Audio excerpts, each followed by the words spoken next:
Morning, everyone. So, yeah, I'm going to talk to you about data. She did.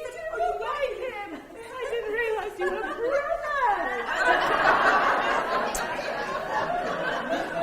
brother. Highly trained academic.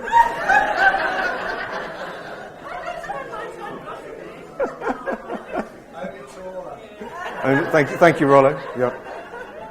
So I'm going to talk to you about data, in particular real-world data. And we had a lot of talks yesterday about randomized clinical trials. Don't worry, there's going to be no graphs. I know you all enjoyed those. There's going to be no complicated trial schemas. So hopefully this is going to be informative but also fun. We want your feedback. So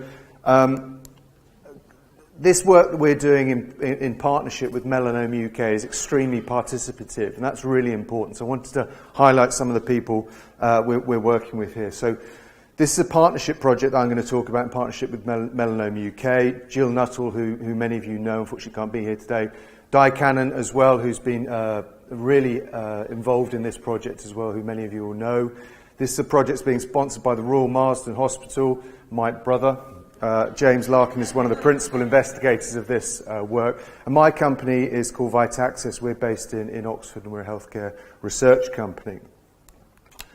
So this is what I'm going to talk to you about. I'm going to give you an introduction about real-world data. Hopefully many of you will know something about this, but I'm going to give you an introduction so that what we talk about afterwards will make a bit more sense to you. Why collect data? What could it be used for? And how should it be best collected? I'm going to give you a case study about this digital MelanomaUK digital registry that we're developing, and then I'm going to take you through some wireframes, some draft versions of the app we're using for that, so you see in a bit more concretely what that looks like. And then we want your feedback, so we're going to have an interactive session where you're going to vote and tell us how much you like some of the features that we've built into this. So hopefully that should be fun, and we can tell you the results as we go along. And then we'll do some Q&A, okay? So, introduction. Why would one want to generate real-world data? Well, yesterday we heard a lot about, oops, not that one. We heard a lot about this, the efficacy measured through randomized clinical trials. Now, many of you will have been involved in those trials, and you know that the eligibility criteria for those can be quite strict. So that results in patient cohorts which are relatively homogeneous, okay? Now that contrasts with what actually happens, as we all know, in the real world, where things are a bit more heterogeneous. You've got all sorts of different shapes, sizes, ages, colours, etc. So real-world research is interested in understanding what happens in the real-world setting. Now this isn't a substitute for randomised clinical trials. This is complementary to it. So this helps us understand where perhaps randomised clinical trials leave some uncertainty. So what could this data be used for? Now, this is a complicated slide. I'm just going to try and help you understand a couple of elements of it. So on the horizontal axis, you see time, really, and it shows the life cycle of a drug, from launch here through to, going generic. And on the vertical axis, you see the evidence required. Now, I won't take you through all the labels, but I'll just take you through these two lines. Now, the dotted line is what used to happen in the past. And what you see there is that around about launch time, lots of evidence required. People like NICE and other sorts of stakeholders are very interested in the evidence around about launch time. And then that sort of tails off. Now, what's happened now is a bit different from that. Now, what you have now is a series of sort of humps. And it's almost the case that actually real-world evidence is required almost on a continual basis, okay, for various different reasons. So that's what you might use the data for. And how would you generate this real-world evidence or real-world data? And you see both of those terms, by the way, used sort of interchangeably. We can sort of think about them in the same way, real-world evidence or real-world data. Well, the way we do it is in a certain way with a couple of things in mind. One is and I'm going to go over here a bit as well. One is to protect participants. So Julia touched on this a little bit, some of the governance requirements, the information governance, the privacy requirements. That's paramount. So protection of participants, but also academic rigour. As you'll see, what we're interested in doing, and this is how everyone can play a part, is influencing and improving care. Now the currency of that, and this is a bit of a simplification, but the currency of that is really about high-quality data in peer-reviewed journals. Now, to get to that end game, we have a certain methodology and a few things that we do to try and ensure that is the quality of the data set that we'll be generating. So, we engage with patients and other groups of stakeholders and get their input as to what we're doing. So that's a sort of participative development. Before we start, we wrote a very detailed study protocol as to what data we want to generate, why, who we're going to be doing with, what's the statistical analysis plan, all of those sorts of things, in a similar way that you would have for a randomized controlled trial, by the way. We have academic oversight. This is not just, as you saw before, there's academics that are involved in here, people, clinicians from the NHS. We have to go through ethics approval before we even start to make sure everything's kosher, it's being done in the appropriate way. We have to tell participants what we're going to be doing. We give them an information briefing. They provide their informed consent. All of this before we start. And then we have an independent scientific executive board who oversees this, who makes decisions about what the study should, the direction the study should go, who should have access to the data, and how. So these are all sort of good practice aspects that ensure we have a data set that is of good quality that we hope can improve care. Okay, so that's our introduction. Let me tell you a bit about what we're doing in the digital UK, Melanoma UK Digital Registry. This is a single slide that really tries to give you a flavour of what the platform is going to look like. So on the left here, you see screening informed consent. So this is an app. It can be done on any mobile device, Android, iOS. It's closed though, so not anyone can download this. You have to go through screening, you have to be invited, you have to review your informed consent briefing, you have to provide your informed consent, eligibility criteria, etc. So it's a very careful recruitment and filtering before you can get onto the platform. Once onto the platform, there's a couple of aspects of it, of the app that you'll see more in detail in a couple of minutes' time. We're going to ask you standardized questions on a monthly basis. Standardized means they're instruments that have been tested and validated in other situations, and again, hopefully they provide the currency for peer-reviewed journals, if you like. So we're going to ask you questions about that on a monthly basis. It'll take about 20 minutes each month. If you wanted to fill in those questionnaires more frequently, you'd be free to do so, and we'd be delighted if you did. But we're hoping that monthly is a good frequency that's not too burdensome for people. In addition to that, we've built in a number of features to the app which we think are going to help participants manage their conditions in certain ways. And I'm going to take you through those, and we're going to get your feedback about them and see if they're useful. We've already got some feedback about these sorts of features, and this is how we've sort of got to this level of development at the moment. Just to give you a quick word about where we actually are in the development process, at the moment we're in ethical review with the NHS, and we hope to launch this at the end of the summer, later on this year. And the final part is a research portal. The research portal gives access for researchers to aggregated data. So this isn't your personally identifiable information, this is all aggregated together. Now, the model here is that for industry subscribers, they pay to access that aggregated data set. In parallel with that, for non-commercial researchers who might be NHS, NICE, people who are interested in adverse events, for instance, patient advocacy groups themselves. If you had an interesting research question that you would like to investigate, you can apply to the scientific executive board that I mentioned before. They will review your application, and if they think it's suitable, you can have access to those data. Key thing about this is time as well. We can get access to these data almost in real time. So if we launch this in the next few months, we will have meaningful data very soon after that. And as we all know, this is an area that is moving pretty quickly. So if we're interested in improving care, getting the data out quickly is really important.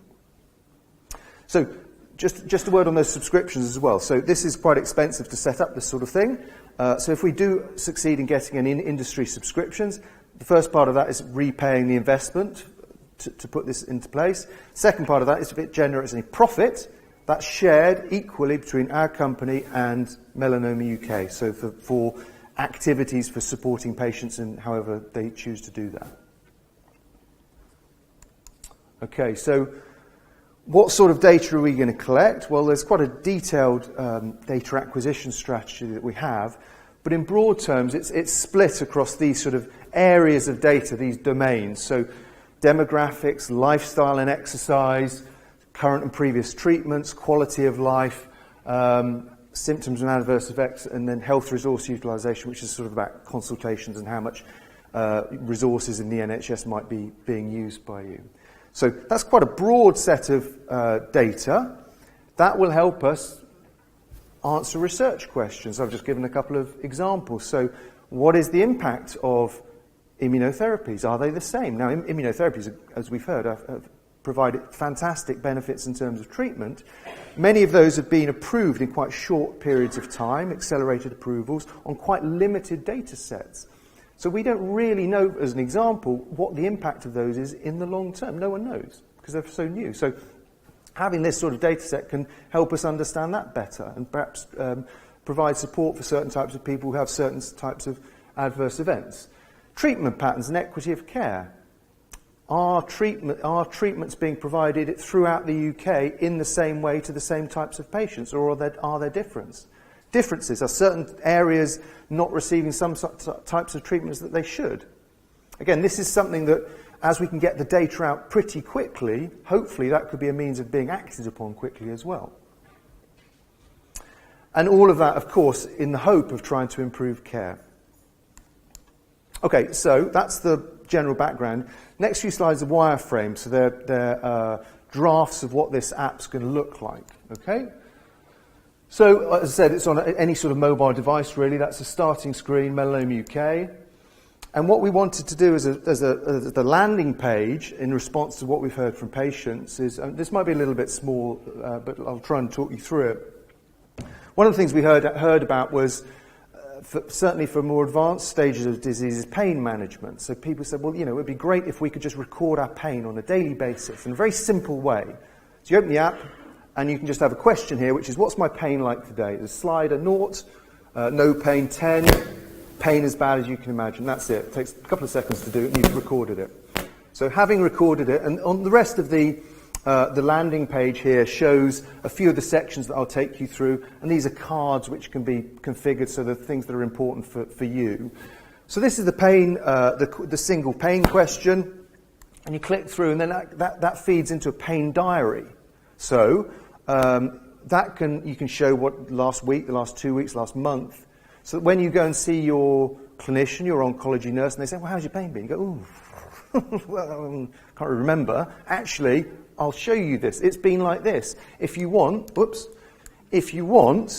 you can export that and send it to them if you want. Again, this is your personal data, so you can do with it what you want, but that's hopefully something that's very concrete, because I don't think it can be quite difficult remembering how your pain was 2 weeks last Thursday. Okay? So that's something we heard feedback on that would be useful. So after that, this is an example of one of our simple monthly questions that we'll ask you to take. We'll remind you to take that. During the past week, were you tired? It's a multiple choice, quite a bit, next, again. So there's quite a lot of these on a monthly basis, but actually they're all each quite simple, so it'll only take about 20 minutes. I'll go back to this side. Should only take about 20 minutes. All of the things you do in this app are recorded and time-stamped. So at the beginning, we'll ask you what your treatments are, what treatments you've had, and that will all contribute to what we call a little timeline. If you've taken a survey, if you tell us you've gone to see a clinician, if you've recorded the consultation of your clinician, which we'll talk about in a minute, all of that will appear as a timeline, which will... One of the things we heard is patients go and have consultation with all sorts of different people. They always ask the same questions. And actually having a summary of these events, the key events in your condition, that you can show people in a consistent way, hopefully is quite useful. So that's your timeline. Checklist of questions. One of the things we thought would be useful is to provide, as a starting point, some typical questions that you might want to ask when you go and see you go and have a medical consultation. They could be about a number of different things. It could be about your symptoms, your treatments, your diagnosis, and there's some typical questions that will be preloaded. You can also, if you want, add an item to your checklist of your own choosing, which might be about treatments, whatever. So when you go to your consultation, you're sort of you're armed and ready to get the most out of it. Okay, so that's your checklist, question checklist. Audio recording medical consultations. Now, this is one that everyone's always very interested in, and particularly clinicians.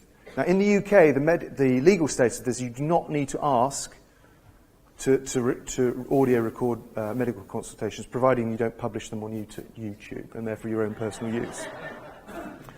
Now, we're not our platform can do this. It won't be turned on at launch because the Marsden have asked us not to, but we can turn it on afterwards if we want to, and if it's of value to patients. Many patients do this already, and when we turn this on, we will provide guidance as to do that in the best way. But within our platform, you'll be able to do that, and you'll see that you can record a couple of minutes at the end, a summary of what was told in your audio in your consultation, and you can see them all built up, your different consultations. If you want, you can share those, give access through our platform to your family and your friends so that they can see what has been happening as well. So that's your audio recording feature. Okay. Knowledge. So, Melanoma UK does a great job of providing people in their network with knowledge about melanoma, about the disease, about treatment. So we're going to have that in our app as a knowledge base. You can either read about that material, or we're going to also put that into a series of short videos. 30-second video, for instance, from an oncology nurse telling you about what you should do the first time you go for an infusion in a hospital if you've never been for one before. Because again, we thought that, people have told us that'd be pretty useful. In addition to that, you may have heard yesterday about the NHS Clinical Trials Gateway.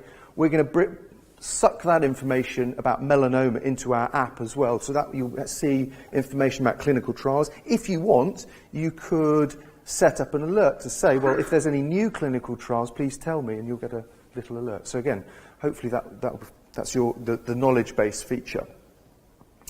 Then finally, within the system, you will be able to, if you want to, contact other people within the platform, other patients.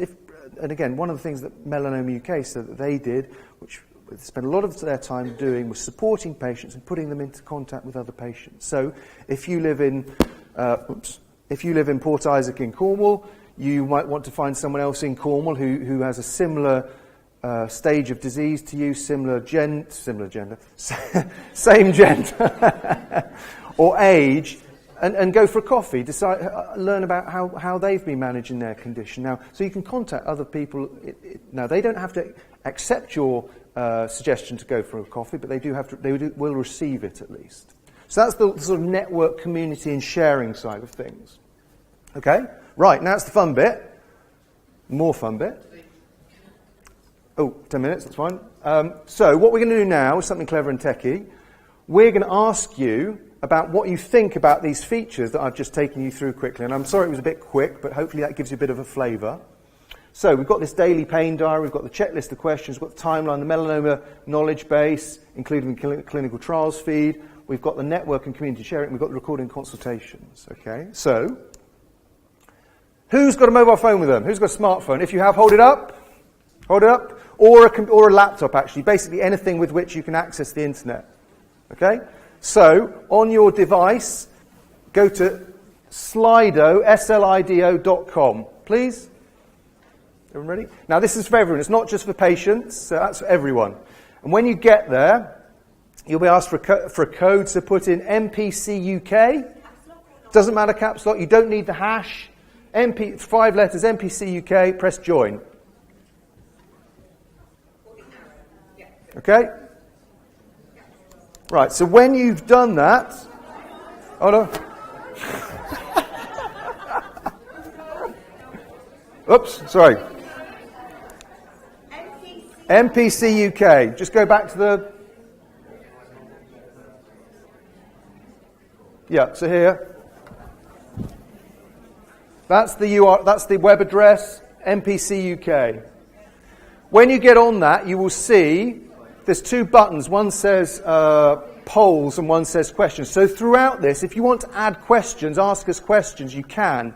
We will use that for the basis of our Q&A later. If you see someone else's question and you like it, you can sort of upvote it. Absolutely. So as we go along, we will share. You can see this is part of the fun. You can see what the answers are as we go along. Yes, and we can see what the results are as we go along. And then afterwards, we can give you, or if you want it, if you give us your details, we can send you a summary of all of the... Weekly? Sorry? Someone asks you a question. Is that daily response or weekly response? No, this is just here now to understand, to get the room's feedback about the features. So we've got a warm-up question, which you'll have seen. If you go to polls, you see a warm-up question, so you vote. And this is what the answers are so far. We've got 72 votes. This is a bit like an election, isn't it? I feel like Jon Snow. So we've got 78 so far, 78 responses. Sorry, if anyone doesn't have a means of doing this, I apologise. But we'll just wait a little bit more. Everyone sort of getting there? That's 82, cool. So that's the split, so you can see what was going on as we do it. 87, 88. Right, we'll go on to the next one. So, look at your screens now, you've got your next question. The question is, how useful do you think you'd find the pain diary? You can only tick one response. So we've got one person who didn't find it very useful, fine. So, and we'll see how this develops. 24. So each of the questions are going to follow the same format. We'll ask you how useful it's going to be, and we'll get the results. We've got 64 here. Okay. Sure. Now, carers, if you answer these questions as well, we will know from the first question what your profile is. So if you're a carer, so everyone will answer, please. Okay. We've got 82. Let's carry on. We need about 80. Ooh. Some undecided voters. Okay, so that's great. Thanks very much for that feedback. It's very useful for the pain diary. Let's go on to the next question. How useful do you think the suggested checklists for consultations may be? Okay, so how does that develop?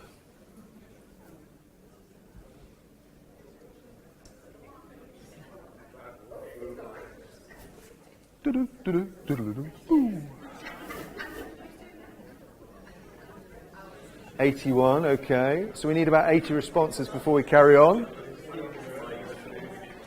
Very useful, okay, excellent. 85, I think we can move on to the next question. How useful do you think the printing, sharing, so the timeline, you can also export it or print it, timeline of all your activities, how useful would that be for you? Okay, 47.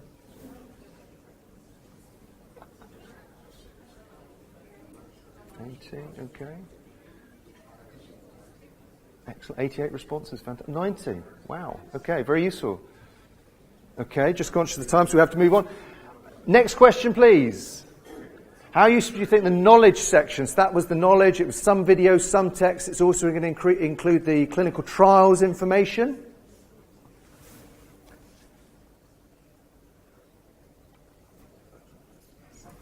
Here. Okay. 91. Excellent. 95. Excellent. So next question, please. Got two more, I think. The network community features. So contacting other people, sharing your own information if you want to with your family or your friends. So that could be your audio recordings, your notes, your uploaded documents. It's all optional, so if you don't want to share anything, that's entirely up to you. 86, 89, 90, 94, excellent. 6, are we going to get to 100? No, not quite. Okay, 97. Final question. How useful do you find the consultation recording feature? Only one response, please. Remember, we won't have this at launch, but if there's interest, we will turn it on pretty soon afterwards, we hope.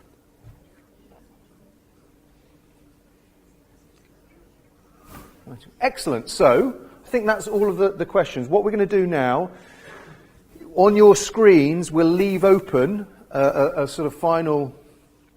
There's top questions so far, so we're going to use these in our Q&A. You'll also see that if there's a means for you to just give us any feedback you want at all. So we've gone through this quite quickly. So for the rest of the morning, I think, this poll have a look on your screens. There's just an open-ended thing where you can just give us feedback about the platform, about, my shirt, anything you want. And additionally, if you'll see that if you want us to send you the results of this, the consolidated results of this sort of survey that we've been doing the last few minutes, we will leave us your details and we'll do that. So your email, your mobile phone number.